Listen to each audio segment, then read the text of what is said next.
Let's get ready to mortgage. He is the prince of programs, guru of guidelines, master of matrices. He puts the fun in funding. Please welcome Mark, Mr. Mortgage, I tell. All right. Hey guys, my name is Mark Eitel, and this is the Mr. Mortgage Show. And friends, you are in the right place if you want the data, the tips, the tricks, the strategies, the answers to all your questions so you can go out and make better real estate and mortgage decisions for you and your family. And guys, we dig way past the headlines. Most of the time, we throw the headlines right out the window because they're garbage, and we dive into the real data underneath all of the crazy BS headlines. And this week is no different. We've got an awesome show lined up for you. We are going to tackle these slowing housing numbers, right? There was some interesting and contradictory headlines released this week about the housing market. One says activity's up, the other says activity's down. What does it all mean? And fundamentally, who cares what the headlines say? What does it mean if you're buying, and what does it mean if you're selling? Is it a good time to buy? Is it a good time to sell? We're going to dive into all of that. Hey, but before we do, I want to pat myself on the back. Guys, I don't do this often, but we were a week ahead of the data release. And last week we talked about, is 7% the new 5%? And I kind of surmised that because of the pullback in rates, we saw a surge in activity last week. And I likened it to the same spike in activity on the way up to this elevated rate environment. We blew past 5, we blew past 6, we pulled back into the 5s. And as soon as that happened, we had a surge in activity because at that point, the recency bias made 5% attractive. And last week, we had recently marched into a low 8% interest rate environment, and we saw a few days of pullback, and we were quoting rates depending on the loan program and the fees. Rates were in the 7s. Which was exciting because if you're using a buy down strategy, you could buy the rate down in the 6s. And if you're using a 3-2-1 buy down, you could buy that rate down into the 4s for the first year. So because of that, people got excited and the recency bias kicked in and they said, oh my God, we're closer to 7 than 8. This is a great time. Well, the headlines came out this week saying mortgage applications surged last week to a 6-week high. And it was all around that pullback. And I'm not saying I'm the guy and I've got a crystal ball, but guys, we are way, way more than a nationally syndicated radio show and podcast. I run the team and we see the activity on a day-to-day basis, and we saw that spike. So I wanted to share it with you because if you were thinking of buying or selling, that might have given you the information you needed because there's more activity in the market to make a decision that made sense for you. So I was super excited to see that come out because it just reinforced what we've seen in the practice. So anyway, now that the backslapping is out of the way, the other headline that really fascinated me this week was the anemic housing sales volume numbers. And the headline never dissects the data to say that they're talking about the number of units sold. The way the headlines are written, you'd think the housing market is falling apart. It's just stagnant. It's dead. It's terrible. Well, for who, guys? Who is a slow housing market terrible for? And I want to talk about that for a minute. It's terrible if you're a real estate agent. If you get paid per real estate transaction, like a mortgage guy like me, or a real estate guy, or a title gal, or an appraiser, yeah, this might be a tough market.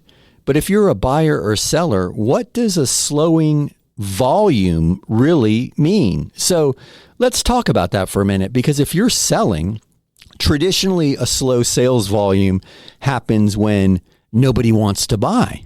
Well, that could be scary if you're a seller, because if more and more sellers are entering the market behind you, then inventory can go up, which will push values down. If that was the case, and it's not, guys, we have a ridiculously low inventory number. That's why volume is down. But if it was more of a traditional market and things were this slow, it might be scary if you were a seller. But sellers aren't having a difficult time getting a nice value for their property because we're not seeing depreciation. And in most markets, we're still seeing a very short shelf life from inventory hitting the market to going under contract. So this slow environment is really, really good if you're a seller because it's buoying your values. Because it's driven by supply and demand, there's just not enough supply. So let's talk about the other side of the coin for a minute. If you're a buyer, then certainly that must mean it's bad. If it's good for the sellers, it's got to be bad for the buyers, right? Well, let's think that one through for a minute because there's fewer offers being submitted on each property. So there's less competition compared to last year or the year before. Certainly the year before, because we were in a chaotic environment that nobody's ever seen. So we're starting to normalize. So if you're a buyer, you're fighting with fewer people per home to get your offer accepted. And because the overall activity level is slowing, sellers are more apt to consider helping you with closing cost contributions, helping you with a reduced sales price, helping you with a rate buy down. And guys, that's not to say every contract is going to have those concessions attached to them, but we're seeing more and more of it. As a matter of fact, I pulled the report before we jumped on the air, and over a third of the contracts that we're working on right now in our practice have some sort of concession, either a rate buy down or some type of contribution by the seller. So if I'm a buyer, I'm encouraged by that. But more importantly, I'm encouraged by the likelihood that the value is going to hold, because I think everybody's fear in this interest rate environment that we've been going through is that interest rates are going to topple the housing market. And I don't want to buy and overpay for a property because the values are going to slide. And I certainly don't want to do it at this elevated cost of money. Well, guys, we're 2 years into this environment. As a matter of fact, I published an article on the Facebook group in October 21st, 2021, 10/21/21. I called the bottom of the market rate-wise, and I was a little bit, like 3 weeks ahead of it. And we've been on a steady increase ever since. Well, guys, properties have appreciated ever since that post 2 years ago. So the market's demonstrated that it can live through these elevated environments because it's driven by supply and demand. So as a buyer, I think the most recent 24 months or so is giving me confidence that there's a likelihood that values are going to at least stick and most likely appreciate. Yes, at a slower pace than they did 2 years ago. But guys, housing isn't optional. You hear me say it all the time. You're paying rent or you're paying a mortgage. And you might as well have some gains on the other side of that relationship. And that happens even if homes don't appreciate. We talk about it all the time. If all you do is pay down your principal, you get all the benefits of ownership. And when you sell your property, you have equity in it because you've reduced the principal. So a lot of interesting data supporting that. Is it a good time to sell? Yes. Is it a good time to buy? Yes. And that's a weird place to be, because logic kind of pulls you to the side and says, if it's a good time to sell, that may mean it's a bad time to buy. And if it's a good time to buy, does that mean it's a bad time to sell? And we're in this weird paradox where the data is kind of supporting. It makes sense no matter what side of that equation you're on. And I'm laughing as I'm saying it because it's bizarre to me that there's not really a downside to either one. The downside for sellers is going out there and buying in this environment, because it's still, with this level of inventory, a little more challenging for them to go out and find what they want and be assured that they're going to make that move. But they've got all that equity that they can use to their advantage. So there is an upside to that as well. So guys, I don't know. That's where we are, right? Kind of stuck in that weird crossroads of good time to buy. Well, yes. Good time to sell. Well, yes, I guess it is.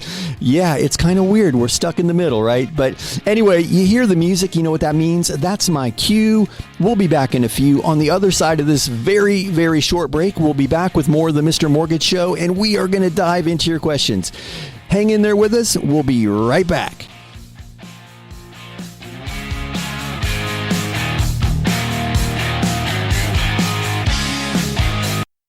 Hey, it's Mark Eitel, host of the Mr. Mortgage Show, and I'm going to interrupt this commercial break to ask you for a favor. If you know any friends, family, coworkers, or the guy in front of you at the grocery line who's talking or thinking about buying or selling or refinancing real estate, I'm hoping I can count on you to help me spread the word, introduce them to me, to the team. You can do that by simply sharing MrMortgageRadio.com. That's MrMortgageRadio.com. Guys, it's Mark Eitel, NMLS 1929005. Now, back to the commercials. Welcome back to the Mr. Mortgage Show. Call us now at 855-462-7292. All right, we are back. My name is Mark Eitel, and this is the Mr. Mortgage Show. And friends, if you have questions or comments, just call or text 855-462-7292. That's 855-462-7292. That is the Anytime Hotline. And Jen, my producer, is back there womaning the Anytime Hotline. She'll get your questions on the air. Or just head over to MrMortgageRadio.com. That's MrMortgageRadio.com. Right in the middle of the page is a big orange button that says get your questions on the air. If you click that button, follow the instructions, your question will pop up and Jen will read it on the air for you. But man, I'm super excited to dig right into your questions. I'm wound for sound. I think we had some interesting data released this week. Guys, I hope you found that interesting. I just think that there is so much, if it bleeds, it leads, right? And nobody knows how to write a positive news story anymore. Everything is doom and gloom and end of the world. And I think in the world of the average homeowner that you guys are feeling pretty good. You know, you're feeling pretty good about your equity. You're feeling pretty good about your interest rate. And if you're buying right now, it's because you believe that there's an opportunity and you're likely never going to pay more in a payment. And we talked about that last week, right? Let's talk about that again for 1 second, then we're going to jump into your questions. If the past 25 years is indicative of what is likely to happen in the future, we talked about the data set that my friend Brian was sharing. If you're renting today, you're likely never going to pay less. This is it. It's only going up from here. And if you're buying today, your monthly payment is likely never going to be more, meaning that most people believe there's an opportunity to refinance into a lower payment later.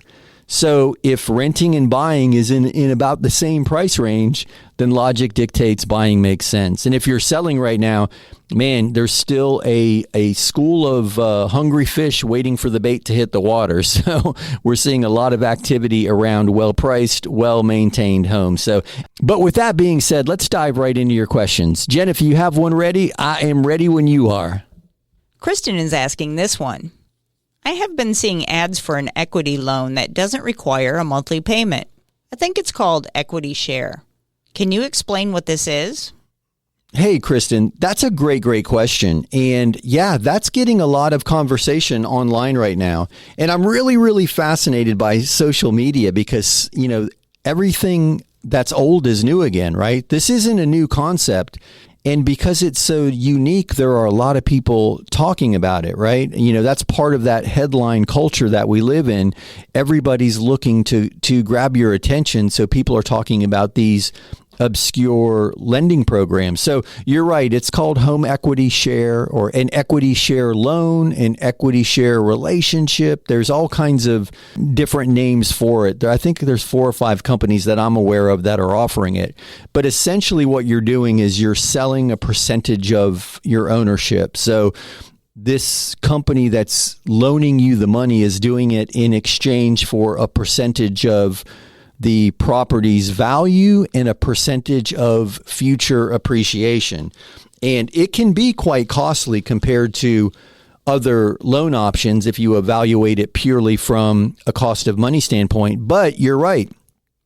It doesn't require a monthly payment because they're now a partner, if you will, a part owner, if you will, in the property. They're going to get paid when you sell or refinance the home. Now, when I say they're a partner in the property, they don't have access to your property. They can't come into your property. They can't rent your property out.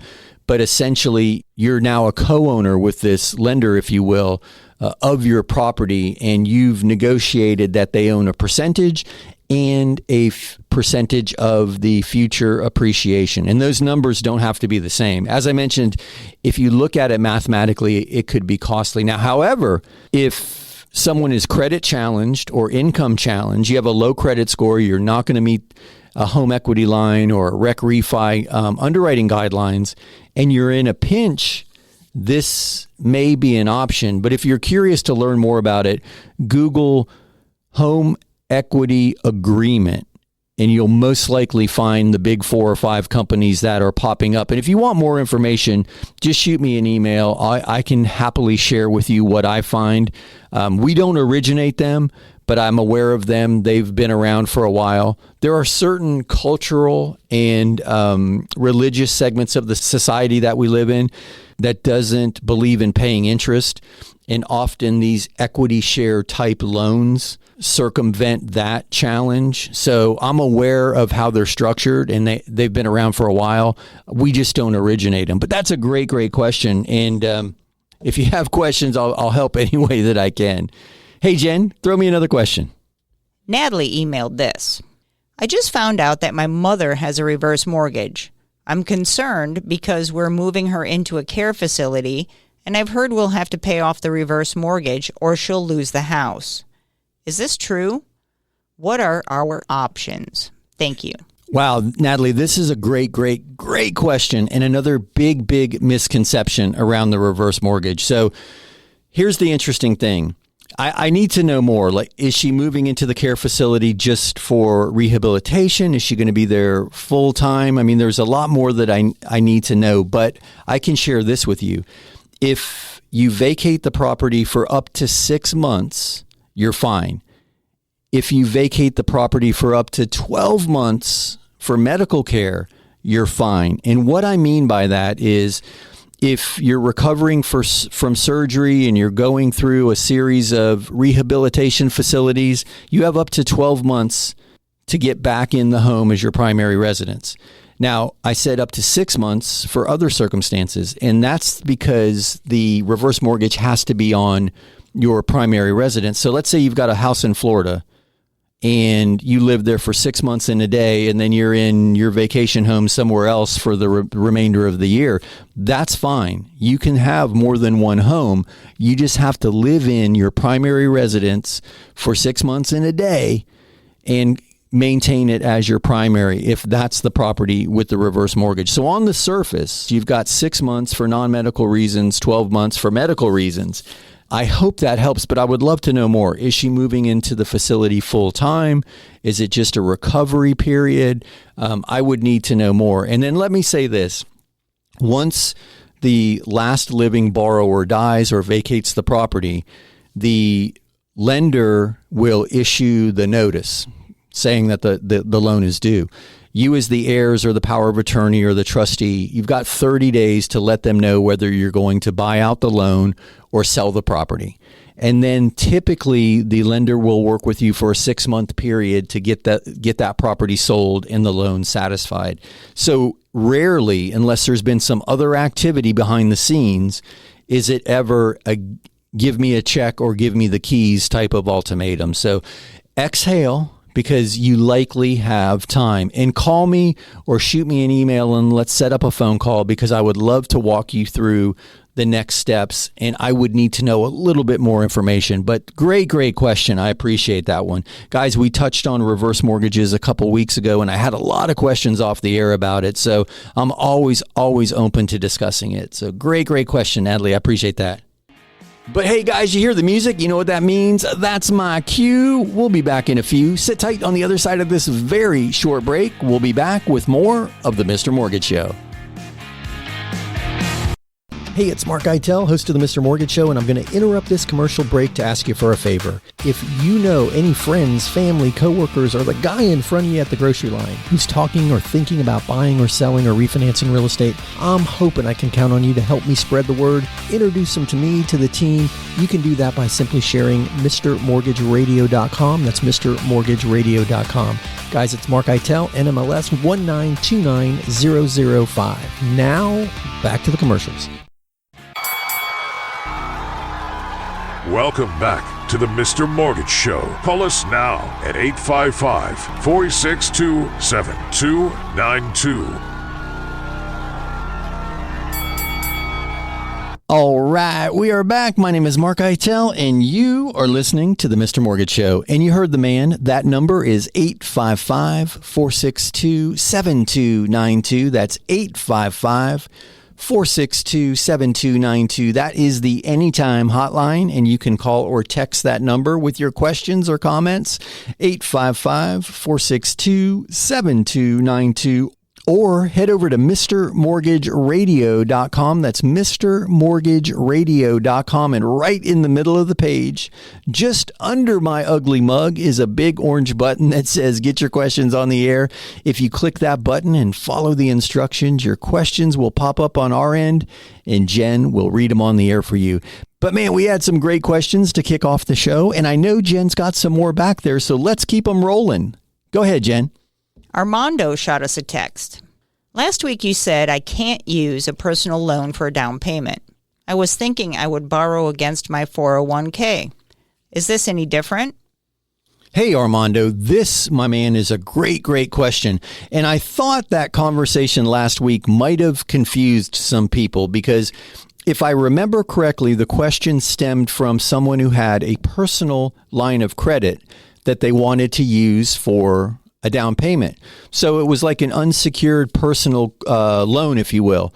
That is borrowed funds. You can't go out and borrow the money for a down payment. However, that being said, you're borrowing against an IRA or a 401k or your stock portfolio or an equity line in the case of buying an investment property.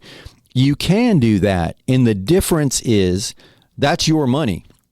You're borrowing against your saved funds. So yes, you're absolutely correct. And I greatly appreciate you bringing this up because we kind of only told half the story last week. If you're borrowing against your portfolio or retirement account or equity in your property, then you can use those funds for a down payment. Now, the only caveat is the payment against that loan will be calculated into what's called your debt to income ratio. So you've got to be able to afford that loan as well as the mortgage. And the other thing to consider is that it'll reduce the value of your assets. Part of the mortgage underwriting calculations are what asset position is left after you buy the house, because they want to make sure you've got what's called reserve funds, meaning you're not zeroing everything out to get in this house because then you're not going to have the money for the unforeseen things. They want you to have, in most instances, somewhere between 3 and up to 24 months reserves, depending on the loan program and the scenario. But Armando, thank you so much for paying attention last week and then bringing that up so we could finish the thought. Great question. Hey, Jen, throw me another one. Ginger wants to know. My insurance company dropped us and I can't find an affordable option. What happens to our mortgage if we go without insurance? Well, so Ginger, this is interesting because it's affecting more and more people all over the country, primarily in the high-risk areas like the hurricane zones and the fire zones in California. But everybody's feeling the pinch of insurance, so you're not alone in this one. But you can't go uninsured if you have a mortgage. So the mortgage requires that you carry insurance to the value of your loan amount or the replacement cost of your property, whichever is less. So there's a calculation that is standardized that the insurance company can run to determine the replacement cost of your property. So whatever's lower, the loan payoff or the replacement cost is what's considered your minimum insurance. And then the second part of that, why it's not really an option, is they're just going to force place your insurance. If you think the rates that you're seeing now are high, force placed rates can be astronomical. And that means they're just going to place you with an insurance company. They're going to pay the premium and they're going to add it to the amount of money that you owe them. You're probably going to suffer a big escrow deficit, and you'll get a letter saying, here's your new insurance company, here's your new policy, here's your escrow deficit, how do you want to pay it? So I would advise to hunt and peck and turn over every stone to see if you can't find something competitive. And if you need help with that, I'm happy to refer you to somebody. We've got a group of insurance agents that are, as aggressive as anybody that we found, and they're saving people money. But nonetheless, do your homework, try to figure it out, because you don't want to get force placed. If you have a mortgage, insurance is not optional. And look at your deductibles. That might be a place to start to try to make it more affordable. Are you overinsured? Have you gotten really, really granular with your policy and see exactly where, if anywhere, you can cut back on some of the coverages just to meet the minimum requirements to avoid that force-placed insurance? It's not a pretty picture. The numbers are quite scary when you get the force-placed premium. So that's why I'm so passionate about trying to figure it out. And I'm happy to help. I can get you in touch with an insurance agent who may or may not be able to help, but at least it'll give you another option. So I appreciate you bringing that one to the table. Guys, going uninsured if you have a mortgage is not an option. They're going to force place you, and that is the most expensive coverage you're ever going to pay for. And I've seen it really lead to unaffordability, because the next thing is, I can't pay that. Now what am I going to do? Am I going to miss a payment? Does that start the foreclosure process? Do I sell now? And it's a mess. So do whatever you can do to find insurance. It's that serious, guys. It really is that serious. So everybody needs to be aware of that. So I appreciate you bringing that one to the air. Hey, Jen, do you have another question? Michael sent us this email. I watched your Rec Refi video, and I don't understand how I can qualify for this loan if we were denied a home equity line by my bank. Can you explain this? Hey, Michael, great question. Thank you for checking out the video. And that's the debt consolidation loan, right? Reduce, eliminate, and consolidate.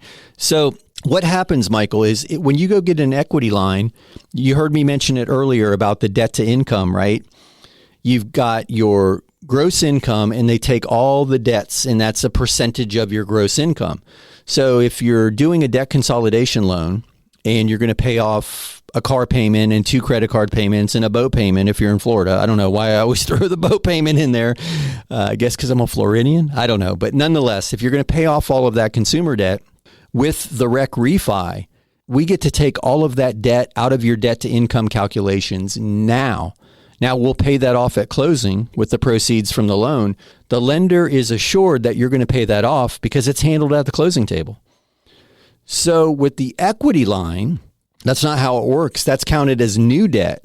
So that potential projected payment is added to all of that consumer debt. So it's just increasing your debt to income ratio. And that's why using the debt consolidation strategy oftentimes can get you qualified when a straight home equity line of credit can't. Now, another side of that is the home equity lines are requiring higher credit scores compared to the debt consolidation Rec Refi. So that's another big place that they're underwritten differently. And guys, if you're listening and you're curious to learn if a debt consolidation loan can save you money, even in this interest rate environment, check out recrefi.com.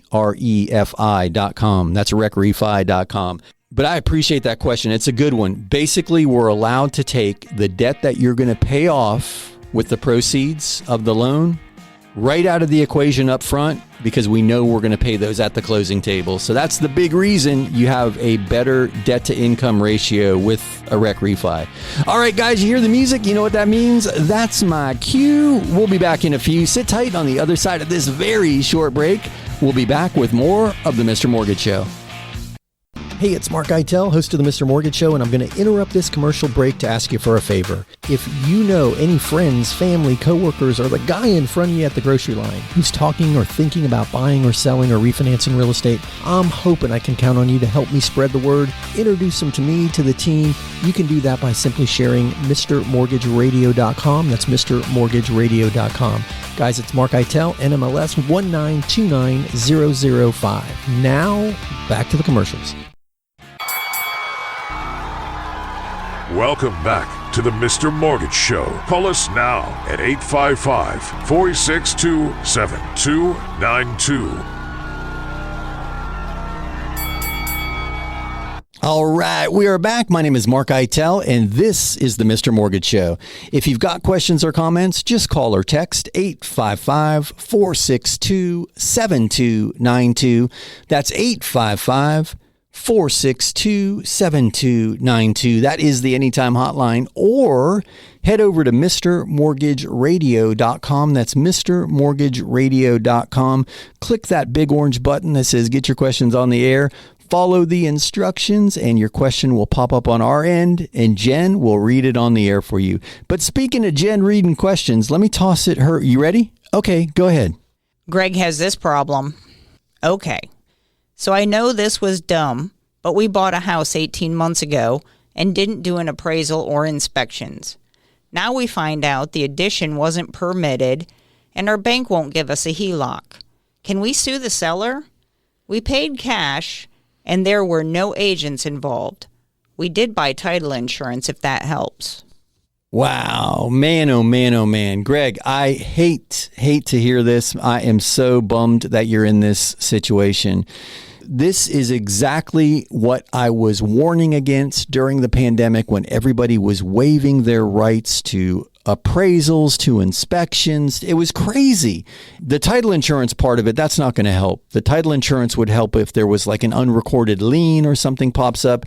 I don't even know that homeowners insurance would pay a claim against an unpermitted structure that was damaged. So you're in a very precarious position, not to mention what is the cost to cure going to be, because you're likely now going to have to go through the process of getting it permitted, getting it inspected. And I don't know, you say it was an addition. If it was a ground up addition, that might get expensive with engineer reports. And I don't want to make more of this than it is.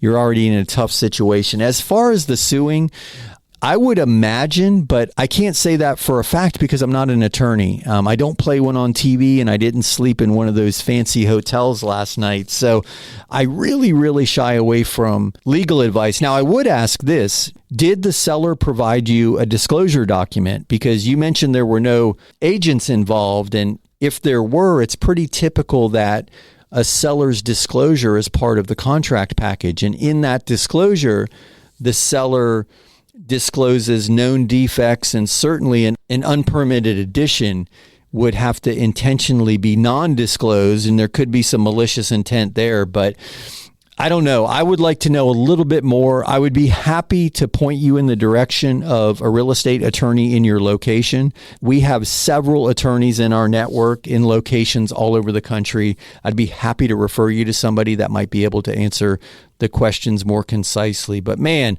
guys, this is just another reason why you want to look under the hood and test drive the car before you buy it.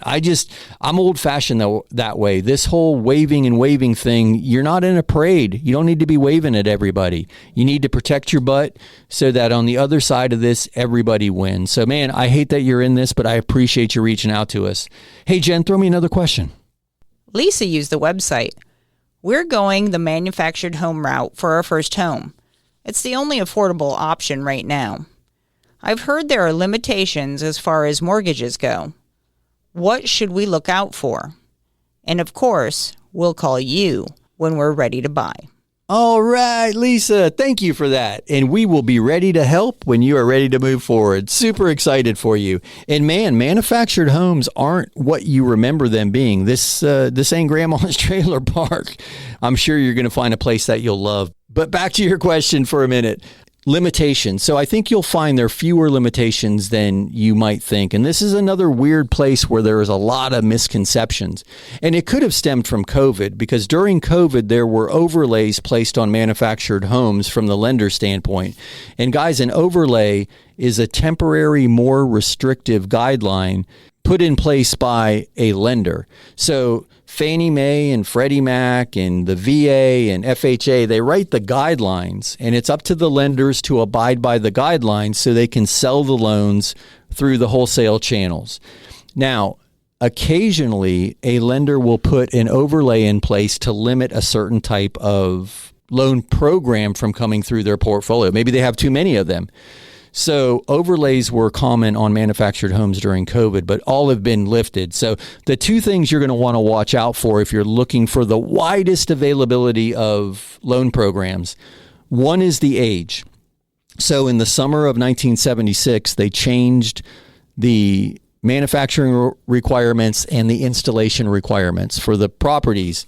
So anything after that date, these other loan programs are eligible for. You'll want to check the date. Make sure, I say 1977 to be safe, 77 or newer. And do you own the land? Because in some of these communities, you own the structure, but you rent the land.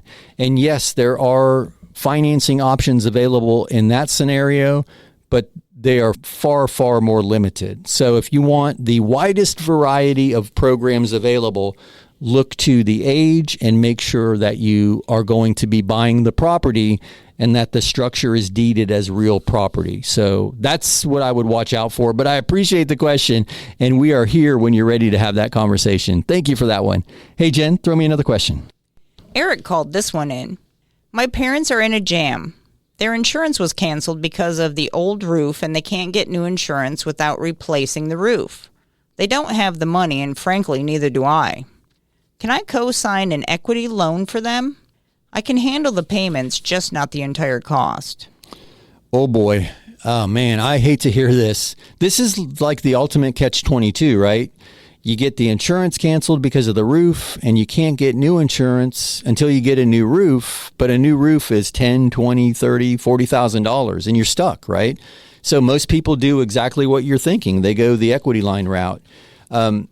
Are you on the deed as a co-owner? Because if you're going to be co-signing the debt, you're going to have to be co-owner of the property if you're co-signing the equity line.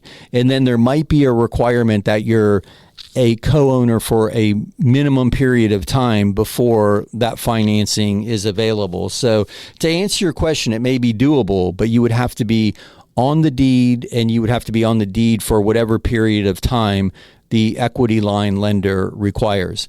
Some other things to consider are a reverse mortgage. That might be an easy answer. We've done reverse mortgages for clients for this exact reason. They just get boxed in, they need to put a new roof on, and they don't have the money. The other thing is one of those equity sharing arrangements that we talked about a little earlier in the show. But that being said, I would need to know a little bit more, and I would love the opportunity to talk with you about it. Just touch base with us off the air, and I'll help any way I can. But there might be some options if the co-signing the equity loan route doesn't work. But I appreciate that question. Hey, Jen, can we squeeze in another? This one is from Tony. How many people can be on one mortgage? There are 6 of us, 3 couples, who want to go in on a vacation house that we'll also use as an Airbnb. Oh boy, does this spell trouble or what? Who thinks this is a good idea? I hope you guys are all awesome friends and you get through this. It could be like a clown car. The borrowers could just keep coming out of the car. You could have 6 co-borrowers on a loan. Absolutely. One other thing to consider, though, is what if the 6 of you formed an LLC and the LLC bought the property as an investment property? We see a lot of that. There are several loan programs. The landlord loan is one of them that will allow you to buy the property in the name of an LLC and use Airbnb income to qualify for the loan. But you can have 6 borrowers on a loan if that's the route you want to go. And listen, as we're getting closer to Christmas, and I've yet to sing today, maybe we'll do this. 6 co-borrowers on a loan and a partridge in a pear tree. Hey guys, you know what I just realized as I'm listening to the music and Jen's waving me into the wrap up the show mode? Man, I made it through the whole show without saying Happy Thanksgiving. I hope everybody is having an amazing Thanksgiving weekend. I hope you're with the people you love. Give them a big hug. Friends, family. I hope you're surrounded by joy and love and that you have found something to be thankful for. Because Jen, I'm thankful for you. It's been a wonderful year with you at the helm. Guys, I'm thankful for all of you out there who listen each week, who call, who text, who've given us the opportunity to serve you and your families off the air. We've made a lot of friends. We've made new clients. We've had an amazing journey. And to all the stations that play the show, Thank you, thank you, thank you. We are truly blessed and honored to be part of your family. Guys, with that being said, you hear the music. You know what that means? We've wrapped up another week. Yes, we are thankful, but we are done. That is the end of another week here at the Mr. Mortgage Show. If you need us during the week, check out MrMortgageRadio.com. That's MrMortgageRadio.com.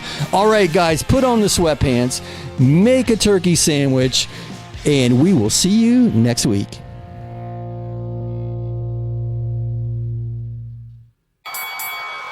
That's a wrap. Join Mark Eitel next week for more thrilling, edge-of-your-seat discussions about real estate and mortgages right here on The Mr. Mortgage Show.